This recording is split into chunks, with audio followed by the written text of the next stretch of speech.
रहेंगे, लेके रहेंगे, छीन कर लेंगे। रविंद्र जी,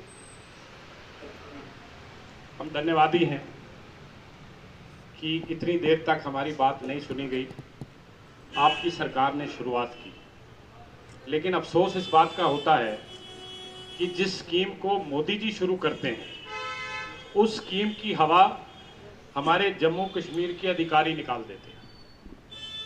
ये जो स्कीम आई थी इसमें यह था कि हर परिवार को 25-25 लाख रुपया मिले, हमारे बच्चों को प्रोफेशनल टेक्निकल कॉलेज में रिजर्वेशन मिले, और तीसरी बात थी कि जो हमारे एजुकेटेड अनएम्प्लॉयड यूथ है उनके लिए 8500 नौकरियां सरकार दे।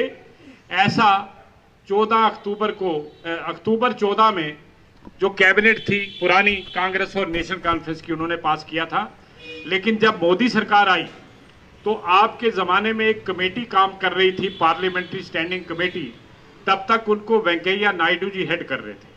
लेकिन बाद में सरकार आने के बाद उसका अध्यक्ष बदल गया, कांग्रेस के अध्यक्ष उसको हेड करते रहे, और उस कमेटी की जो पहचान है 183rd रिपोर्ट उन्होंने बनाई थी, जो 22 दिसंबर 2014 को लोकसभा में भी पेश हुई और राज्यसभा में भी पेश हुई। उसमें यह कहा गया कि 25 लाख रुपया बहुत कम है, इन परिवारों को कम से कम 30-30 लाख रुपया मिलना चाहिए।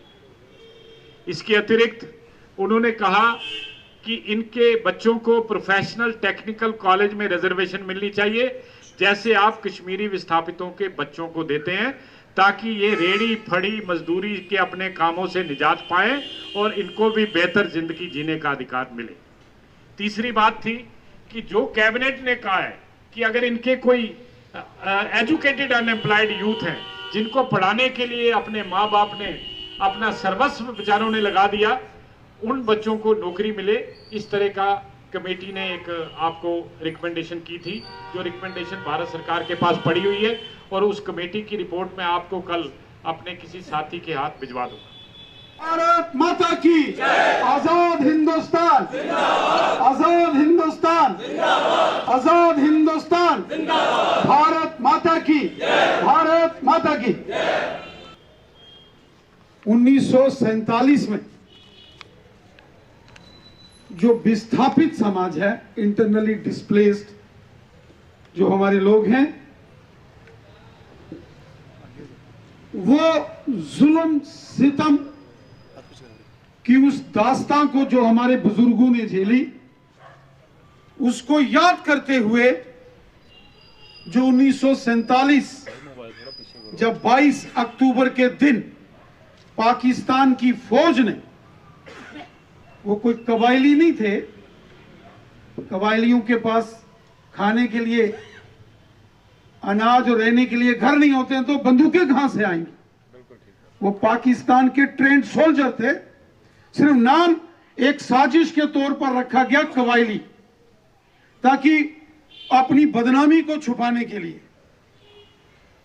वो पाकिस्तान की आर्मी के ट्रेंड सोल्जर थे। जब 1947 आज ही के दिन 22 अक्टूबर के दिन उन्होंने मीरपुर पर हमला किया और जो तबाही की थी, उस कत्लेआम, उस तशद्दुद, उस जुल्म सितम,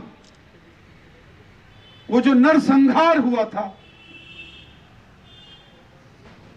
उसकी विभीषिका को याद करते हुए आज भी लोग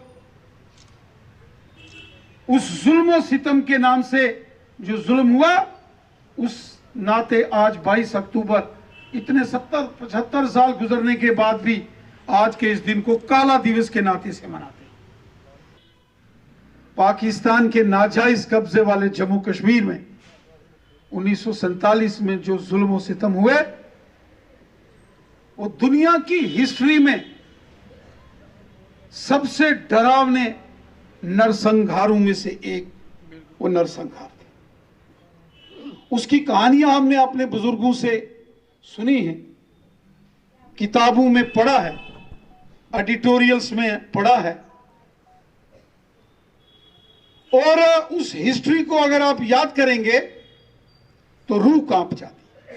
22 अक्टूबर 1947 को पाकिस्तान के हमलावरों ने मीरपुर और मुजफ्फराबाद जैसे क्षेत्रों पर हमला किया था। दुनिया के इतिहास में बहुत बड़ा नरसंहार 1947 में पाकिस्तान के नाजायज़ कब्जे वाले जम्मू कश्मीर में हुआ था। वो क्षेत्र जिसमें मीरपुर, कोटली, भिंबर, बाग, पलंदरी, देवा, बटाला, सुधनोती और मुजफ्फराबाद, नीलम वैली, ये सभी क्षेत्र जो भारत के हैं, जम्मू कश्मीर का हिस्सा थे और आज भी जम्मू कश्मीर का हिस्सा हैं, लेकिन वो पाकिस्तान के नाजायज़ कब्ज़े में हैं। 1947 को आज ही के दिन 22 अक्टूबर को पाकिस्तान के हमलावरों ने, पाकिस्तान की सेना ने मीरपुर और मुजफ्फराबाद जैसे क्षेत्रों में हमला कर हजारों बेगुनाह लोगों का नरसंहार किया था।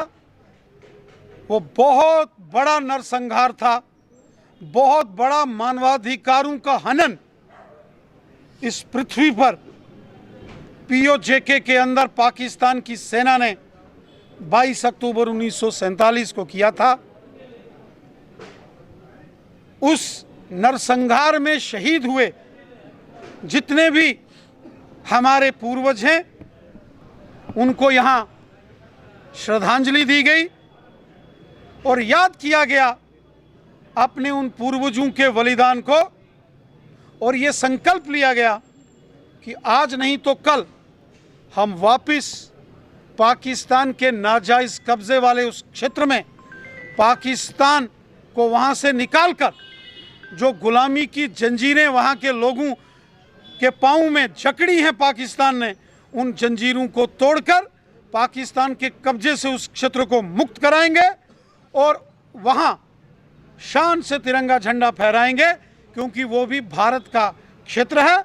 हमने अपने शहीदों को नमन किया, अपने शहीदों की याद में उन्हें श्रद्धांजलि अर्पित की, और जो भी पाकिस्तान के कब्जे वाले जम्मू कश्मीर से विस्थापित समाज के जो मुख्य विषय हैं, अनेकानेक जो रोज़मर्रा के इस समाज के जुड़े मुद्दे हैं, इस पर भी हमारे साथियों ने चर्चा की।